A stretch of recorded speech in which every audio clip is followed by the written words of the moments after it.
Hello, everyone. I will ask a question of the same question of both candidates. Each candidate will have 2 minutes to respond, and then if either prefers, they may have 30 seconds to respond to the response, if you will. And we will alternate on who we ask the question of first. When we take questions from the audience, I'll explain that process at that time so that we can get started with the introductory statements and the questions.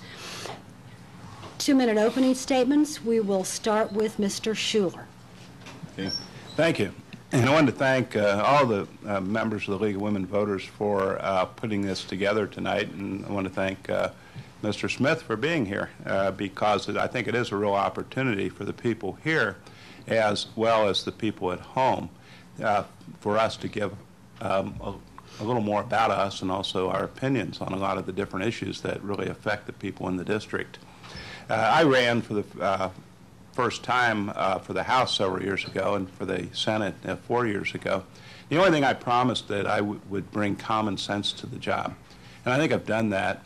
You probably haven't seen me on TV a lot. You probably don't read about me a lot in the paper, but I've worked with thousands of constituents, and I've passed more bills than any other legislator in the time that I've been in the legislature.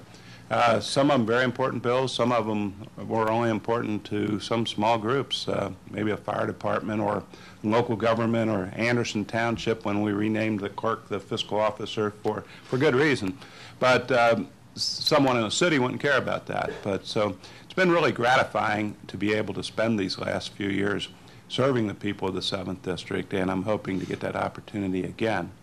As always, I'm always open to suggestions, complaints, anything can help me do the job better. So always feel free to call me. I'm in the phone book. Write me, email me. Anyway, communicate with us, because the better you communicate with us, the better job we can do for you. So again, I thank you all for being here tonight, and I thank you folks that are watching at home. Thank you, Mr. Smith. Good evening. Thank you all for coming. Thank you, Senator Schuler, and thank you to the League of Women Voters for providing this very important public service. I'm running for the state Senate because I am sick and tired of the same politicians running and winning over and over again without really doing anything that affects the really important issues that affect our daily lives.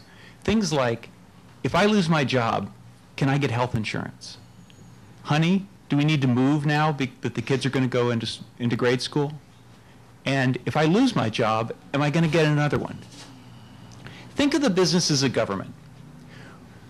We collectively form a government in order to provide the services that we can't provide individually. We pay this business with our taxes, and we expect a fair return on the services it provides. We are the government's customers, and the government of Ohio State is not serving us well. Unfortunately, we just can't move our business to another government. So there's only one thing we can do: change the management. Now, I want to be part of that management change. I want to bring a new decision-making process to Columbus that I call business solutions to public problems. Essentially, I want the government to solve problems like any good business does. There are 3 steps. First, decide what the most important issues are and let everybody know what your priorities are. Second, don't just deal with the symptoms of the problem, but figure out what the root causes are and fix those. Third, fix those root causes with absolutely as diligently and cost effectively as you can.